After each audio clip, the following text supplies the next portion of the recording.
ایسے لوگ ساری زندگی در بدر ہوتے رہتے ہیں اور ان کو تقوی حاصل نہیں ہوتا، اللہ تعالیٰ کا تعلق حاصل نہیں ہوتا، اس لیے کہ وہ اپنے نہ سدھرنے کا ذمہ دار اپنے شیخ کو ٹھہراتے ہیں۔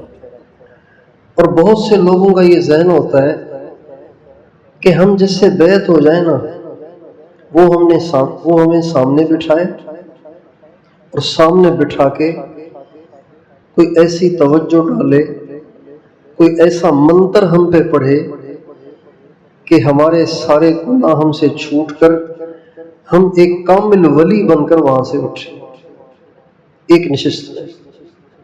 بہت سے لوگوں کا یہ ذہن ہوتا ہے، حالانکہ ایسا تو کبھی بھی نہیں ہوتا، کبھی بھی نہیں ہوا۔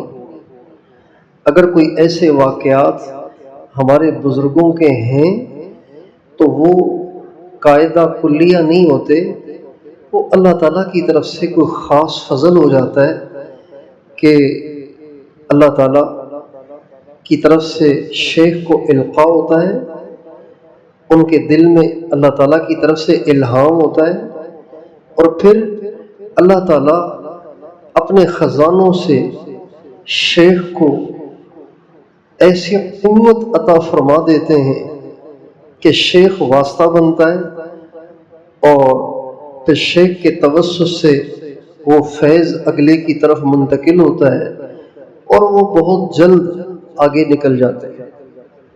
یہ شاذ و نادر ہوتا ہے، ہمیشہ نہیں ہوتا، کبھی کبھی ہوتا ہے، ہزاروں میں لاکھوں میں کوئی ایک ہوتا ہے۔ یہ قاعدہ کلیہ نہیں ہے۔ اگر یہ قاعدہ کلیہ ہوتا تو اللہ تعالیٰ کبھی بھی یوں نہ فرماتے والذین جاہدوا فینا لنہدینہم سبلنا، جو ہمیں خوش کرنے کے لیے اور ہمیں راضی کرنے کے لیے اور ہمیں پانے کے لیے سر دھڑ کی بازی لگاتے ہیں، مجاہدے کرتے ہیں، قربانیاں کرتے ہیں، خواہشات کو چھوڑتے ہیں اور اطاعت میں کمال پیدا کرتے ہیں، اللہ تعالیٰ فرماتے ہیں ایسے لوگوں کو میں اپنا تعلق ضرور دیتا ہوں۔ تو قاعدے کی بات یہ ہے والذین جاہدوا، جو مجاہدہ کرے گا، اور کس کے لیے کرے گا؟ فینا، ہمارے لیے کرے گا۔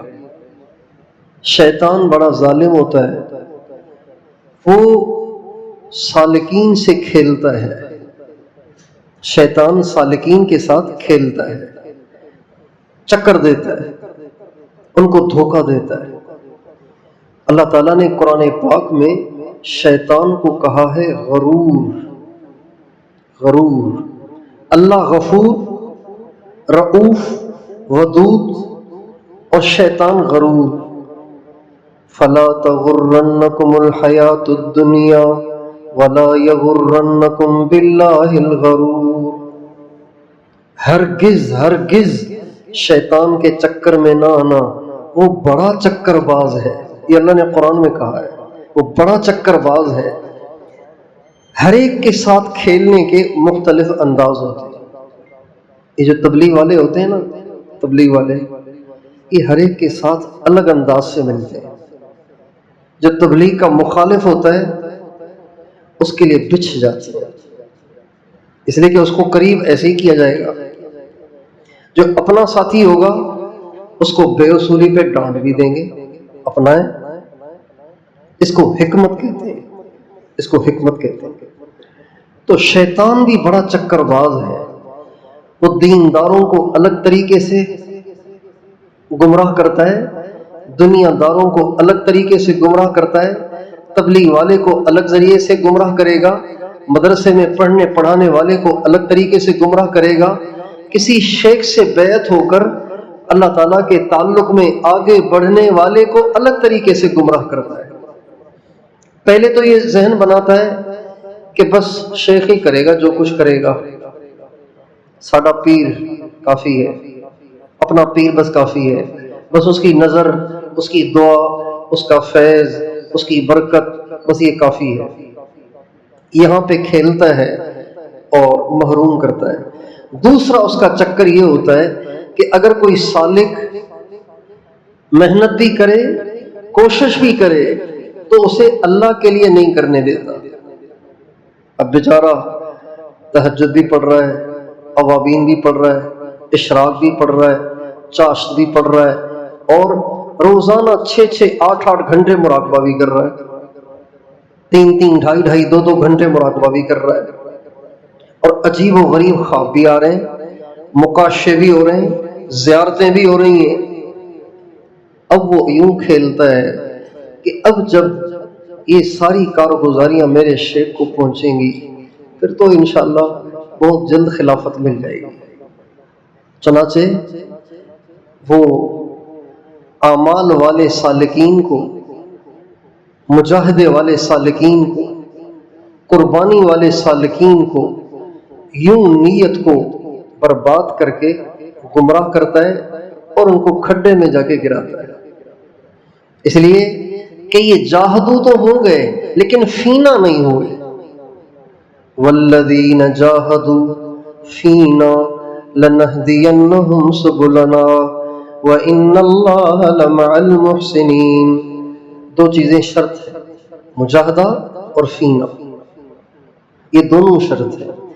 قربانی بھی ہو اور صرف اللہ کے لیے ہو اور کسی کے لیے۔ جب یہ دو چیزیں جمع ہوتی ہیں تو پھر اللہ تعالیٰ نے ایسے سالکین کو گارنٹی دی ہے۔ کس چیز کی؟ خلافت کی نہیں، دستار بندی کی نہیں، مکاشفات کی نہیں، کرامات کی نہیں، زیارتوں کی نہیں۔ قبر پہ بیٹھیں تو پتہ چل جائے کہ قبر میں کیا ہو رہا ہے، 2 رکعت پڑھ کے سوئیں تو اگلے سال کے سارے حالات ہی خواب میں آ جائیں، اس کا وعدہ نہیں۔ وعدہ کیا کیا ہے؟ لنہدینہم سبلنا۔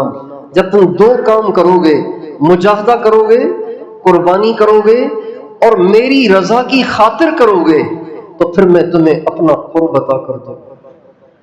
لنہدینہم سبلنا، میں تمہیں اپنے راستے دکھاؤں گا اور میں تمہیں اپنی ذات تک وصل عطا فرماؤں گا اور میں تمہیں اپنا قرب عطا فرماؤں گا۔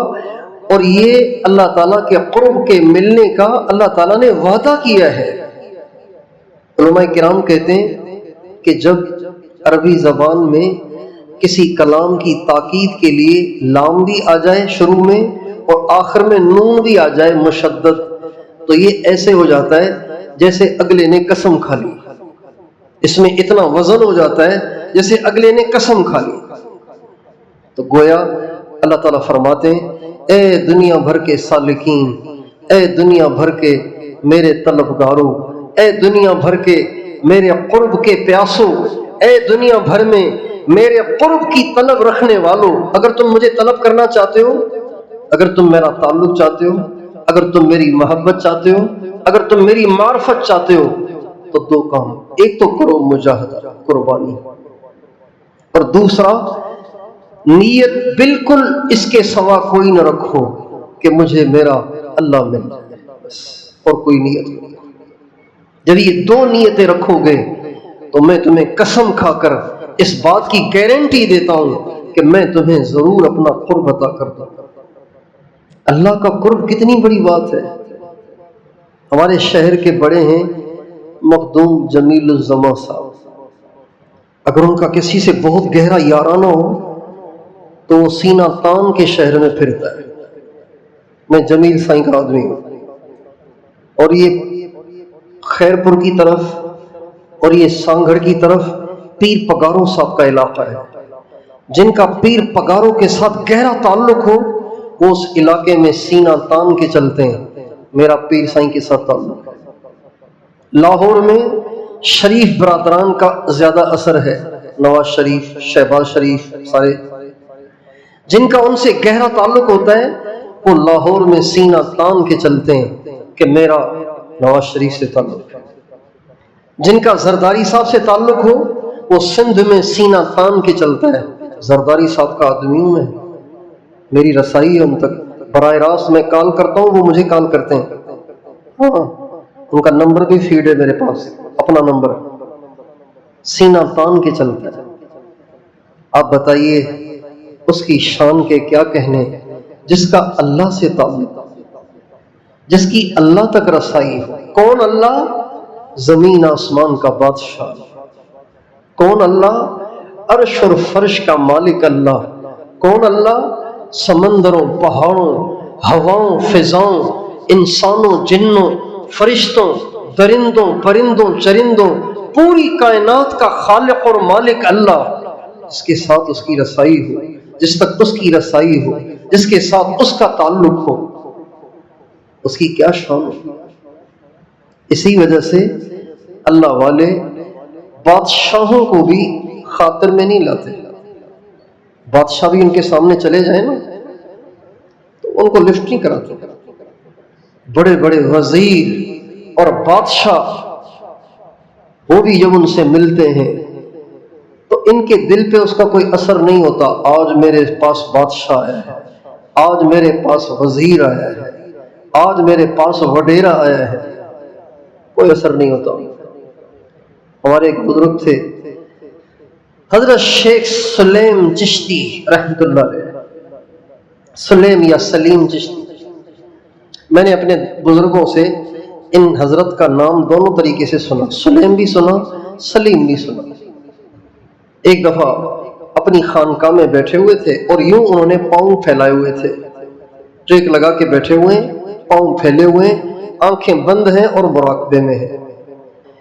اپنے خادم کو اپنی جو گدڑی پہنی ہوئی تھی، جو کوٹ پہنا ہوا تھا، وہ اتار کے دیا کہ بیٹھ کے اس کو صاف کرو۔ تو وہ خادم صفائی کر رہا تھا۔ پہلے زمانے میں یہ ٹیکسٹائل ملیں نہیں تھیں، لیدر ملیں نہیں تھیں، لیدر جس میں چمڑے کو صاف کر کے پھر اس سے جوتے بنائے جاتے ہیں، تھیلے بنائے جاتے ہیں، جیکٹیں بنائی جاتی ہیں، وہ بھی نہیں تھی۔ تو لوگ ایسے ہی پہنتے تھے، چمڑے کو کاٹ کے اس کا کوٹ بنا لیا، ایسے ہی پہنے، اس پہ بال بھی ہوتے تھے۔ تو زیادہ عرصہ پہننے سے ان بالوں میں جوئیں پڑ جاتی تھی، جیسے انسان کے سر میں جوئیں پڑتی ہیں نا، ایسے ہی گدڑیوں میں، کوٹوں میں، جیکٹوں میں، اس میں بھی جوئیں پڑ جاتی تھی۔ انہوں نے اپنی گدڑی اتار کے اپنے خادم کو دی کہ اس کو بیٹھ کے صاف کرو، جوئیں پڑ گئی ہیں تو جوئیں نکالو۔ چنانچہ خادم بیٹھ گیا صفائی کے لیے۔ تھوڑی دیر میں خادم چیختا ہوا آیا اور کہا، حضرت حضرت حضرت۔ حضرت نے آنکھ کھولی، کہا ہاں کیا ہوا؟ کہا حضرت بادشاہ آ رہا ہے آپ سے ملنے کے لیے۔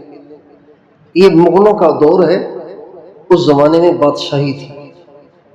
حضرت بادشاہ آ رہا ہے آپ سے ملنے کے لیے۔ تو حضرت سلیم چشتی رحمۃ اللہ علیہ نے اپنے اس خادم کو ڈانٹ کے فرمایا، چل چپ کر کے گدڑی کو صاف کر۔ میں نے سمجھا تمہیں میری گدڑی میں کوئی موٹی جو نظر آ گئی ہے، اس لیے تجھے اتنی حیرت ہو رہی ہے۔ بادشاہ کے آنے پہ تجھے حیرت ہو رہی ہے، چل یہاں سے۔ ڈانٹ کے بٹھا دیا اسے۔ بادشاہ سلامت آئے، بادشاہ، وزیر اس کے ساتھ، نوکر چاکر اس کے ساتھ آئے اور آ کے بیٹھ گئے۔ حضرت اسی ترتیب پہ پاؤں پھیلے ہوئے ہیں، آنکھیں بند ہیں اور مراقب ہیں۔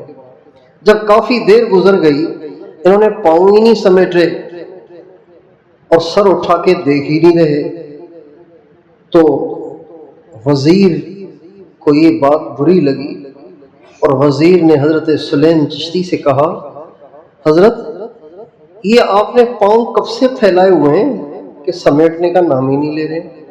یہ پاؤں کب سے پھیلائے ہیں آپ نے؟ بطور طنز کے اس نے یہ جملہ کہا۔ حضرت سلیم چشتی رحمۃ اللہ علیہ نے اب سر اٹھایا اور فرمایا، جب سے ہاتھ مخلوق سے کھینچ لیے ہیں تب سے میں نے پاؤں پھیلا دیا، جب سے مخلوق کی محتاجی چھوڑ دی ہے تب سے میں نے پاؤں پھیلا دیے ہیں۔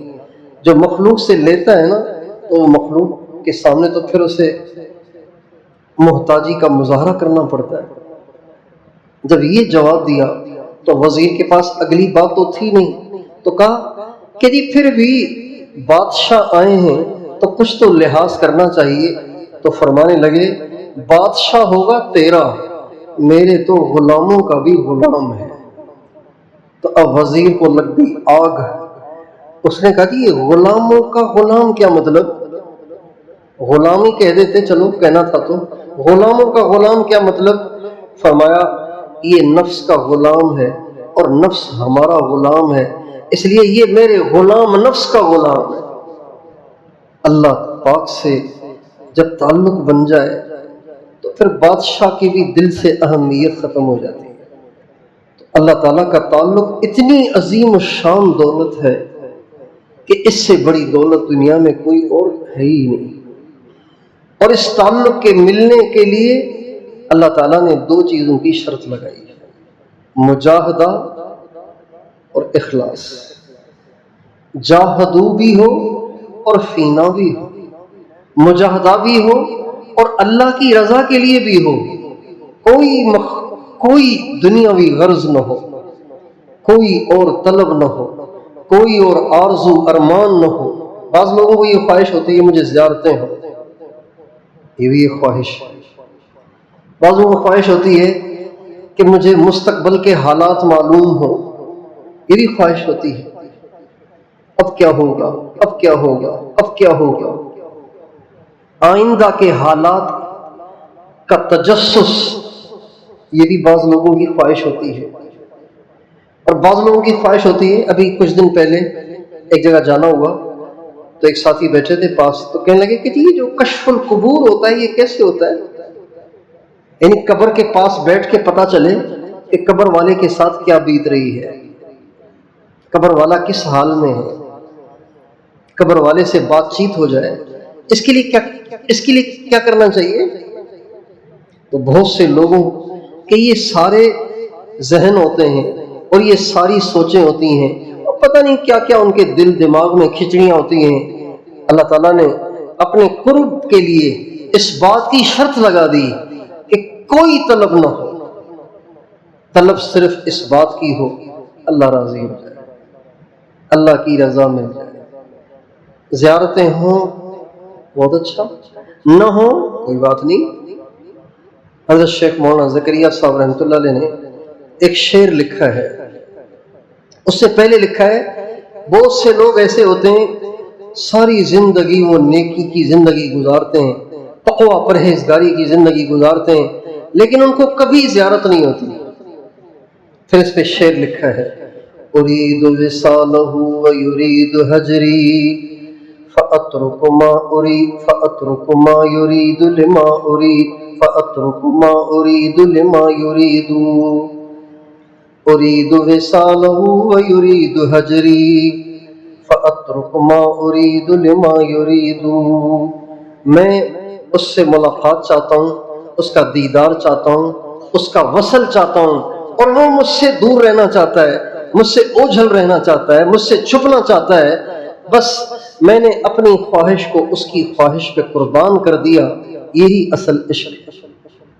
ہمارے حضرت حاجی امداد اللہ صاحب مہاجر مکی رحمۃ اللہ علیہ کو ایک شخص نے کہا کہ جی مجھے آپ علیہ السلام کی زیارت کرنی ہے، اس کے لیے مجھے کیا کرنا چاہیے؟ کوئی دعا کریں، کوئی وظیفہ بتائیں، کوئی عمل بتائیں۔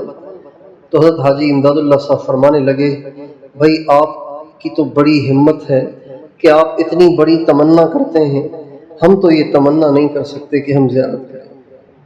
آنکھیں اس قابل ہیں کہ ان کی زیارت کریں؟ کیا ہم اس قابل ہیں کہ ان کا سامنا کریں؟ کیا ہم اس قابل ہیں کہ ان کا دیدار کریں؟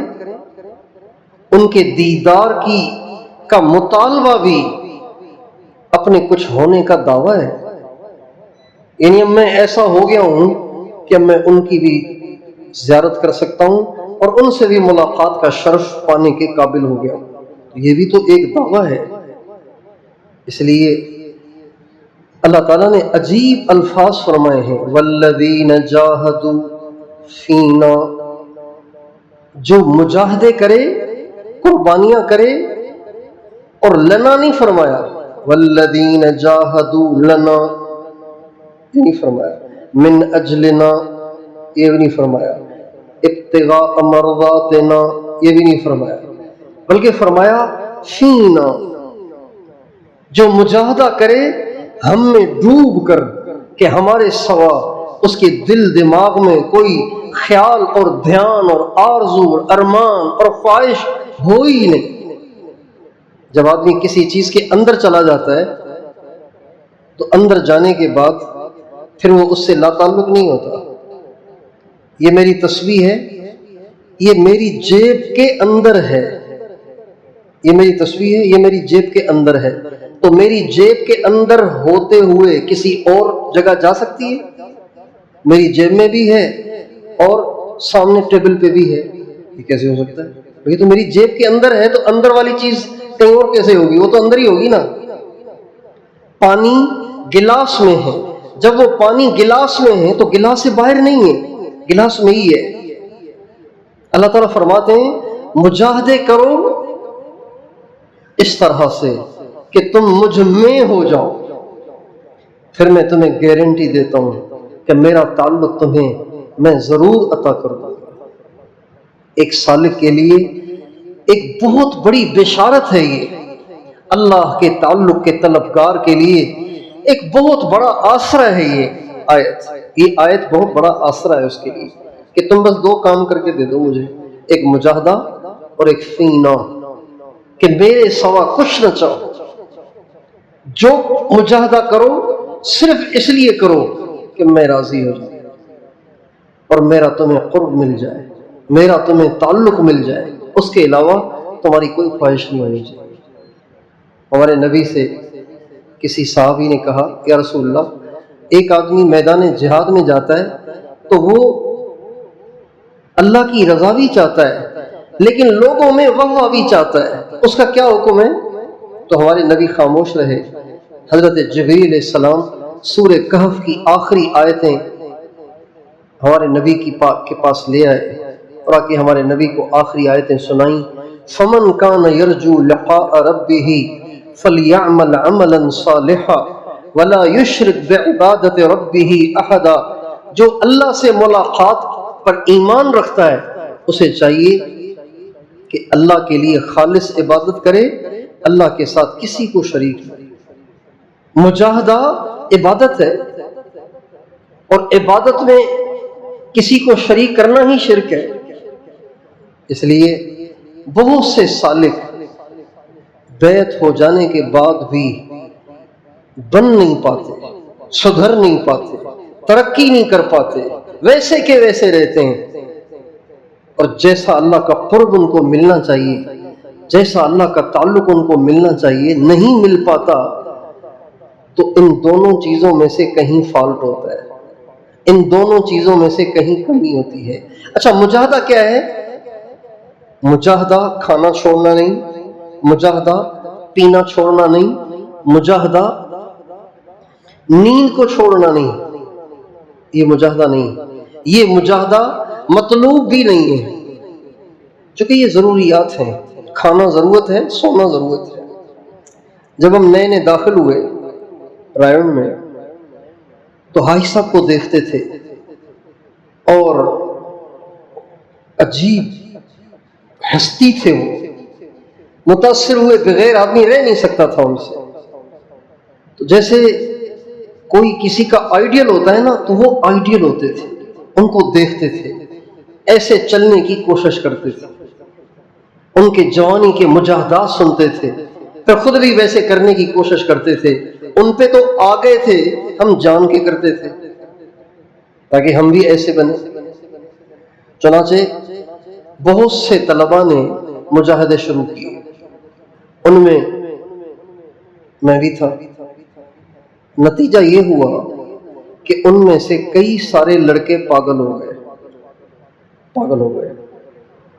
پاگل کیوں ہوئے؟ کہ انہوں نے سنا نا کہ حاجی صاحب کئی دن تک کچھ نہیں کھاتے تھے، تو ان کے پاس ہوتا نہیں تھا اس لیے نہیں کھاتے تھے، انہوں نے ویسے ہی کھانا پینا چھوڑ دیا۔ حاجی صاحب بہت کم سوتے ہیں، انہوں نے سونا چھوڑ دیا۔ اس کا نتیجہ یہ ہوا کہ کئی سارے لڑکے پاگل ہو گئے، مینٹل ہو گئے، اور مینٹل آدمی پڑھ بھی نہیں سکتا، چنانچہ ان کو مدرسے سے بھی گھر بھیج دیا گیا، اور پھر وہ بیچارے نہ دین کے رہے نہ دنیا کے رہے، پاگل ہو گئے۔ پاگل آدمی تو دنیا کا بھی کام نہیں کر سکتا، دین کا بھی کام نہیں کر سکتا۔ جب یہ کئی سارے لڑکوں کے ساتھ ہوا تو ہمارے اساتذہ نے حضرت حاجی صاحب کو تیار کیا کہ آپ آ کے طلباء میں بیان کریں اور ان کی رہنمائی کریں کہ ان کو کیسے چلنا ہے۔ تو حاجی صاحب نے بیان فرمایا اور اس بیان میں فرمایا جو آج کے زمانے میں کھانے اور سونے کا مجاہدہ کرے اس پر شیطان مسلط ہے۔ یہ ان کے الفاظ تھے، جو آج کے زمانے میں کھانے اور سونے کا مجاہدہ کرے گا اس پہ شیطان مسلط ہے۔ والذین جاہدوا، مجاہدہ کرنا ہے، اس کے بغیر اللہ کا تعلق نہیں ملے گا۔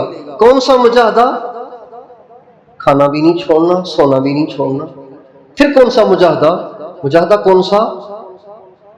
اعمال کی پابندی کا۔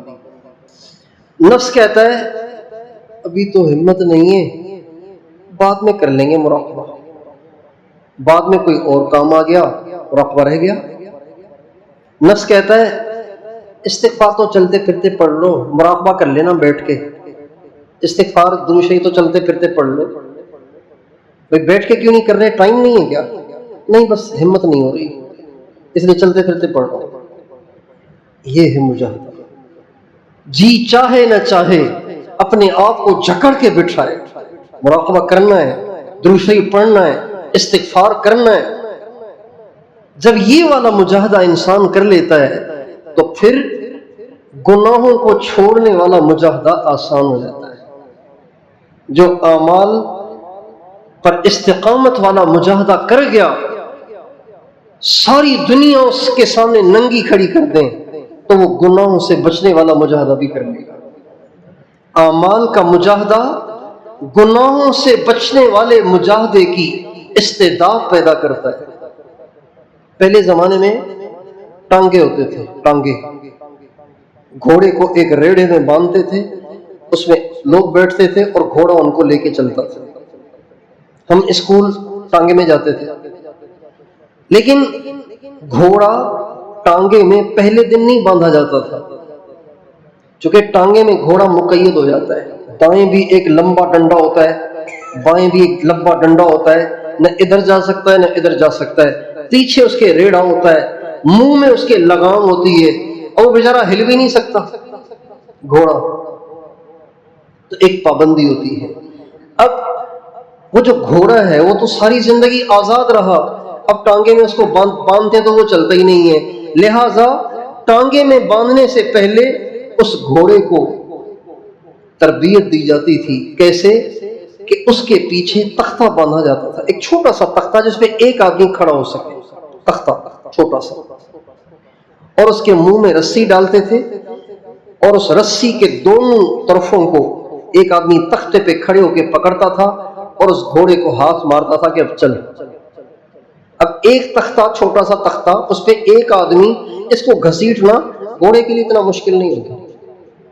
پہلے وہ اس کو بھی نہیں گھسیٹتا، پھر آہستہ آہستہ جب وہ دیکھتا ہے کہ جان ہی نہیں چھوٹ رہی تو وہ اس کو گھسیٹنا شروع کرتا ہے۔ ایک عرصے تک وہ اس تختے کو گھسیٹتا ہے، گھسیٹتے گھسیٹتے اس میں استعداد آ جاتی تھی، پھر اس کو ٹانگے میں جوتتے تھے اور ٹانگے میں جوتنے کے بعد بھی وہ اڑی کرتا تھا، لاتیں مارتا تھا، ضد کرتا تھا، نہیں میں نے نہیں چلنا، لیکن ٹانگے والے مار مار کے اس کو چلانا شروع کرتے تھے۔ جب وہ دیکھتا تھا کہ بے بس ہوں تو وہ چلنا شروع کرتا تھا اور کرتے کرتے عادی ہو جاتا تھا۔ ہمارے ایک بزرگ ہیں علامہ بوسیری رحمۃ اللہ علیہ، تو انہوں نے نبی کریم صلی اللہ علیہ وسلم کی شان میں ایک پورا قصیدہ کہا۔ اس قصیدے کا نام ہے قصیدہ بردہ۔ اس میں ایک شعر ہے، ملی برد الجماح من غوایتها کما یرد جماح الخیل باللجمی، کوئی ہے جو میرے نفس کی تربیت کرے جیسا کہ گھوڑے کو لگام دے کر اس کی تربیت کی جاتی ہے۔ یہ جو اعمال ہیں، یہ جو مراقبہ ہے، یہ جو درود پاک، اللہ کے نبی کی محبت میں پڑھنا، استغفار، گناہوں پر ندامت کی کیفیت سے پڑھنا، قرآن مجید کی تلاوت کا ہر حال میں اہتمام کرنا، سفر میں ہو حضر میں ہو، صحت ہو بیماری ہو، ہر حال میں ان اعمال کا اہتمام کرنا، ہر وقت دل میں اللہ کو یاد رکھنا، کسی وقت دل کو اللہ سے غافل نہ ہونے دینا، ان چیزوں کی پابندی، یہ مجاہدہ. جب کوئی یہ والا مجاہدہ کر لیتا ہے اللہ تعالیٰ اس کو گناہوں سے بچنے والے مجاہدے کی استعداد عطا فرماتے ہیں. جب وہ مجاہدہ بھی کر لیتا ہے اور صرف اللہ کے لیے کرتا ہے تو وہ ایسا انسان اللہ کا کامل ولی بن کے رہتا ہے. دنیا کی کوئی طاقت اس کو ولی بننے سے روک نہیں سکتی. اللہ نے گارنٹی دی ہے لَنَهْدِيَنَّهُمْ سُبُلَنَا، میرے بندے میرا وعدہ ہے میں تجھے اپنا قرب عطا کر دوں گا، میں تجھے اپنا وصل عطا کر دوں گا، میں تجھے ولایت کا تاج پہناؤں گا اگر تم یہ دو کام کرو. اللہ تعالیٰ ہمیں توفیق دے. جب تک ہم ایسے نہیں کریں گے تربیت نہیں ہے. اب جو ایسے نہیں کر پاتا وہ کہتا ہے یار فائدہ نہیں ہو رہا کہیں اور چلو، پھر وہاں جا کے بھی کہے گا یار فائدہ نہیں ہو رہا کہیں اور چلو، پھر وہاں جا کے بھی کہے گا یار فائدہ نہیں ہو رہا کہیں اور چلو. تو اس کی مثال بالکل اس مریض کی سی ہے. ایک ڈاکٹر کو دکھایا، اس نے پرچہ بنا کے دیا دوائیوں کا، کھائی وائی کچھ بھی نہیں، نہ پرہیز کیا نہ دوائی کھائی. کہنے لگا فائدہ ہی نہیں ہوا، ڈاکٹر صاحب کی زیارت بھی کر کے آیا ہوں پھر بھی فائدہ نہیں ہوا، چلو جی دوسرے کے پاس چلو. اس نے ایک اور پرچہ بنا کے دیا، پرچے اکٹھے کر رہا ہے، شفا نہیں ہو رہی، اس لیے کہ ڈاکٹر جو لکھ کے دے وہ تو کرتا ہی نہیں ہے، کیسے شفا ہوگی. جس دور میں ہم اور آپ چل رہے ہیں یہ آخری زمانہ ہے، آخری دور ہے، فتنوں کا دور ہے. کفر اپنے عروج پر ہے، فتنے اپنے عروج پر ہیں. اور بھائیوں یہ اصولی بات ہے، جب بے دینی بڑھ جاتی ہے تو دین پر چلنے والوں پر اللہ تعالیٰ کی نظر کرم بھی بڑھ جاتی ہے. اصولی بات ہے.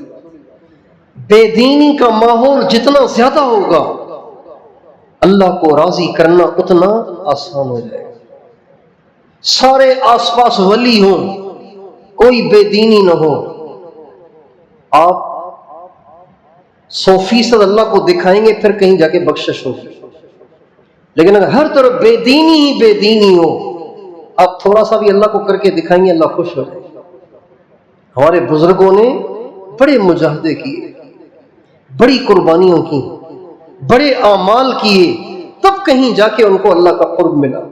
حضرت مولانا احمد علی صاحب لاہوری، امام الاولیاء اور قطب الارشاد حضرت مولانا احمد علی صاحب لاہوری رحمۃ اللہ علیہ لاہور میں رہتے تھے.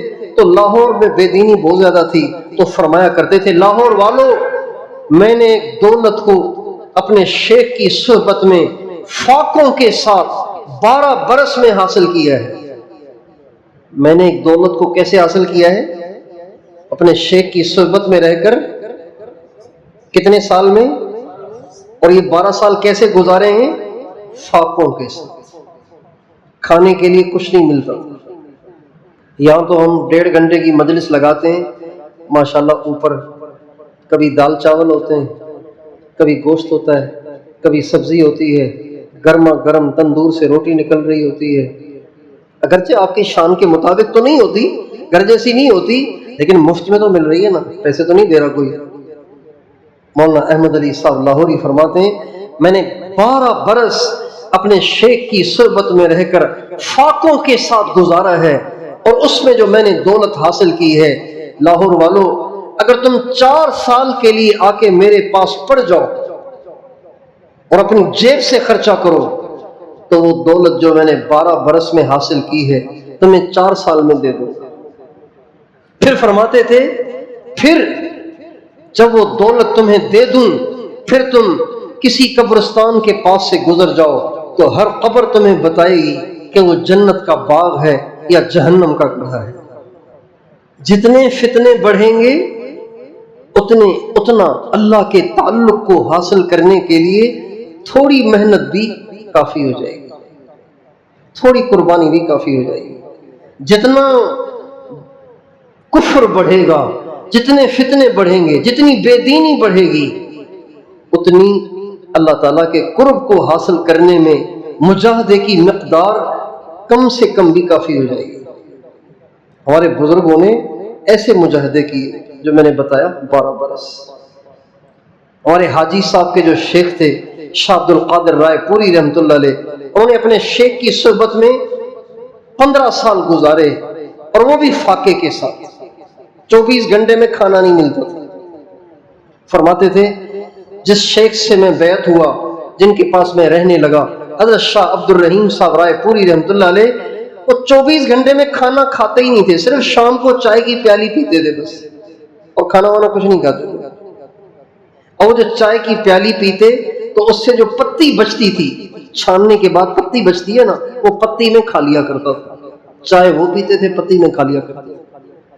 اس طرح سے وقت گزارا، اور پھر اللہ تعالیٰ کا تعلق حاصل ہوا، اللہ سے دوستی لگ گئی، اللہ سے یاری لگ گئی، اللہ کا وصل حاصل ہو گیا۔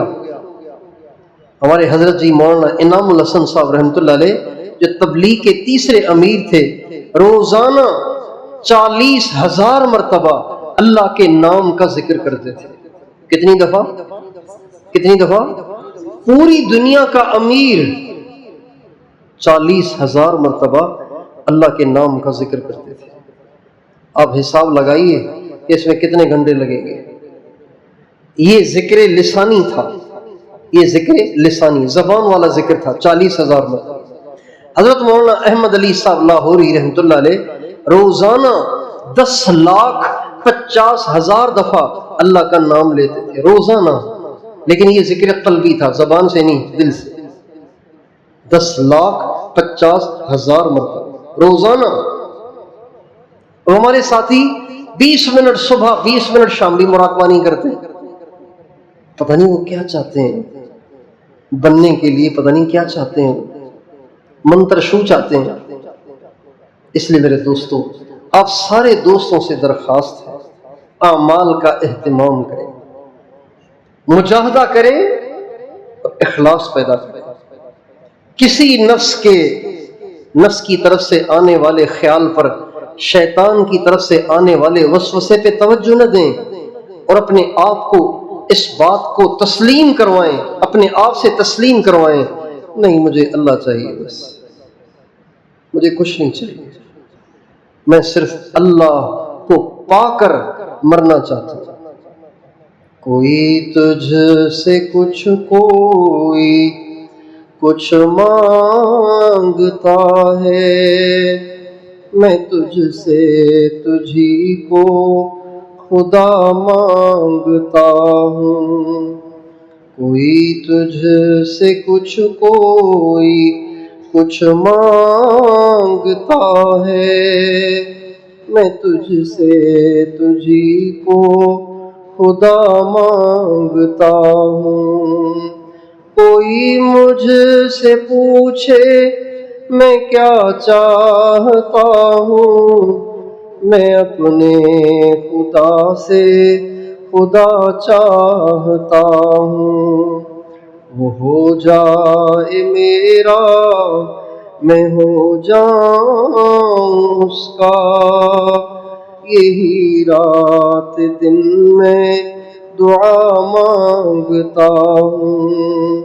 نہ یہ چاہتا ہوں نہ وہ چاہتا ہوں، میں اپنے خدا سے خدا چاہتا ہوں۔ اپنے آپ سے اس کو تسلیم کرو، تو وہی مجاہدہ اور اخلاص، ان دونوں کے ساتھ چلنے والا سالک منزل کو ضرور پہنچتا ہے، اللہ کو ضرور پاتا ہے، اللہ کا ولی ضرور بنتا ہے۔ دنیا کی کوئی طاقت اس کو اللہ کا ولی بننے سے روک نہیں سکتی۔ ایسے شخص سے گناہ ضرور چھوٹیں گے، جس سالک سے گناہ ہوتے رہتے ہیں ان دو چیزوں میں کمی کی وجہ سے، یا تو وہ اللہ کا طالب نہیں، یا وہ مجاہدے کو کر نہیں رہا۔ تیار ہیں انشاءاللہ؟ پابندی کریں گے؟ اللہ تعالی ہم سب کو اپنی محبت عطا فرمائے، اپنا قرب عطا فرمائے، اپنا تعلق عطا فرمائے۔